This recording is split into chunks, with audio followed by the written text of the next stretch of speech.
Salut brave jante. Alors voilà, dans mes pérégrinations, ici je suis dans un jardin privé. Oh, il n'y a personne, puis il n'y a pas de grille. Alors j'aime bien squatter ce jardin parce que bah, vous allez voir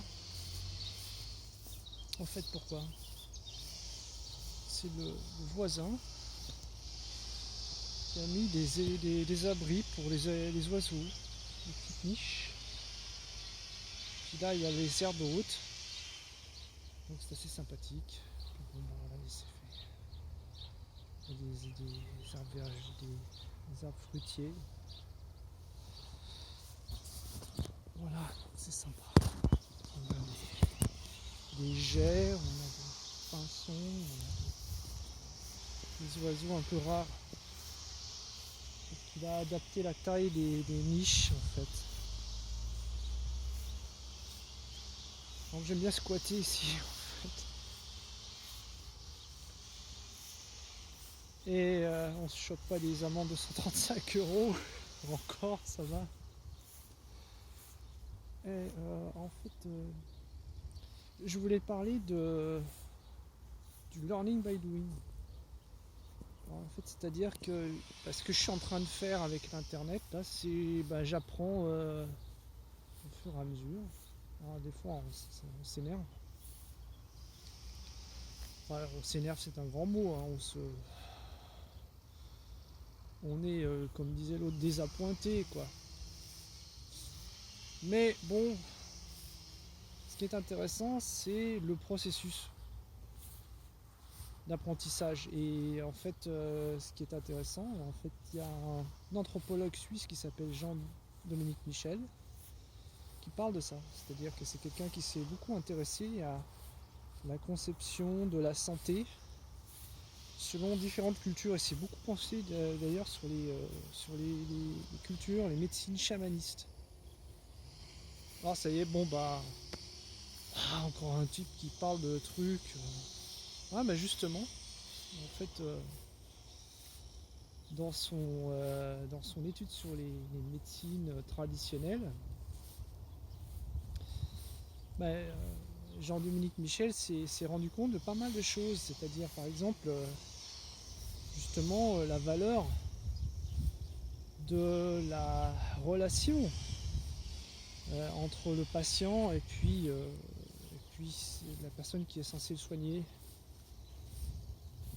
Ou par exemple justement le rapport entre la main et l'intelligence. C'est-à-dire que visiblement, le fait de mobiliser nos mains et de différencier les actes, ça nous rend plus intelligents. Donc c'est aussi ça, le learning by doing, c'est une façon d'expérimenter et d'explorer des possibilités auxquelles on n'aurait pas pensé avant, quoi. Donc c'est de l'empirisme, ouais. Et voilà. Quelque part, comme nous sommes dans un monde qui est ultra technicisé, qui est en train de couper du bois là. Comme nous sommes dans un monde qui est ultra technicisé, on a perdu un peu la notion de ce genre de mode d'apprentissage. C'est plus facile, enfin c'est plus facile, non c'est pas plus facile, mais c'est différent tout simplement de bourrer les têtes avec des connaissances livresques. Et moi qui suis un intello, j'en fais partie, quoi. Je fais partie des gens qui ont la tête bourrée de trucs. Et bon, quelque part, ça peut servir, ça sert à quelque chose. Hein. C'est pas que ça sert à rien. Mais en même temps, finalement, on peut se rendre compte que c'est pas tout, quoi, en fait, comme forme d'intelligence, mais que justement, dans bien des cas, l'intelligence pragmatique, celle qui passe par la main, bien, elle résout d'autres formes de problèmes, d'autres formes d'intelligence. Ça, Jean-Dominique Michel en parle très bien. Il parle de plusieurs formes d'intelligence. C'est pour ça que quand on est dans une époque où on accorde beaucoup de valeur au diplôme, au docteur en S, sciences S, je sais pas quoi, aux politologues, aux analystes financiers, etc., dont on a besoin. Hein, c'est pas que je remets leur métier en cause. Hein, on a besoin de ces spécialistes, mais c'est la place qu'on leur accorde, qui est peut-être importante, certes, mais voilà, à pondérer. Et Jean-Dominique Michel stipule bien qu'il faudrait, dans une société meilleure, plus humaine, quoi, il faudrait en fait accorder sa place à tout le monde, à toute forme d'intelligence.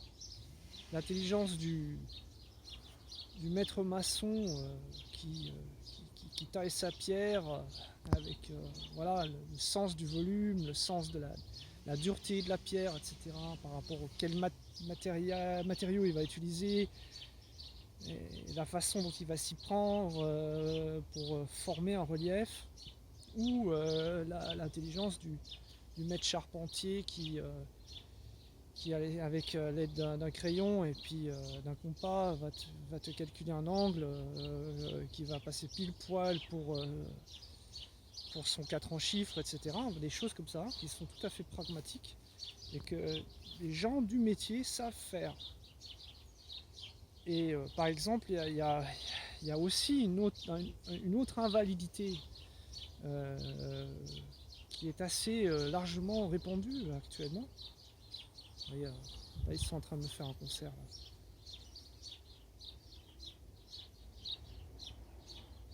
Vous entendez les piafs là? Ils sont en train de me dire ta gueule, quoi. Une autre, je vais laisser tranquille. Une autre invalidité, quelque chose qu'on nous vend actuellement, c'est l'interchangeabilité des gens.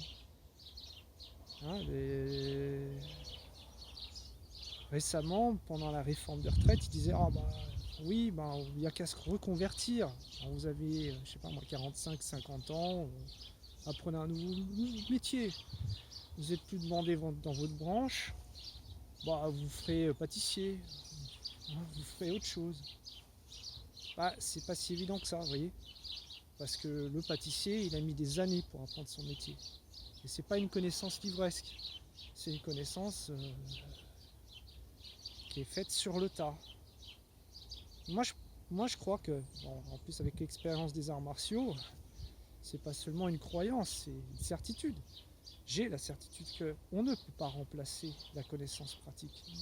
Pour passer une ceinture noire dans un art martial quelconque, et pour aller même plus loin bien sûr que la ceinture noire, mais justement approfondir sa pratique dans divers domaines, il faut des décennies d'entraînement. Il faut des heures et des milliers d'heures de pratique pour comprendre, pour vraiment intégrer ce que ça veut dire que voilà, tel geste, pourquoi tel geste et à quel moment. Et puis non seulement pourquoi, à quel moment, mais surtout c'est pas une question d'intellect, c'est une réaction du corps, c'est former le corps, c'est le corps finit par se mettre dans un moule. J'y reviendrai un jour sur cette définition.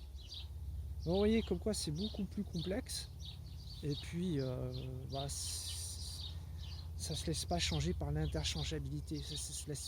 On n'interchange pas les gens comme ça au doigt levé. Si c'était aussi facile, je sais pas moi, les gens changeraient de carrière comme de chemise, et c'est pas le cas. C'est pas le cas. Donc learning by doing, hein, apprenez un métier et faites-le bien. Et observez. Et puis apprenez par les mains.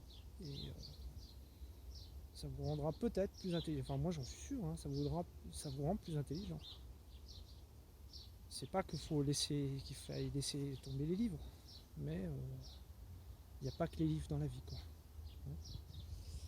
Voilà, bon, ben je vais les laisser continuer à gazouiller. Hein. Finalement, leur gazouillis est bien plus délassant que mes délibérations intellectuelles. Bonjour chez vous.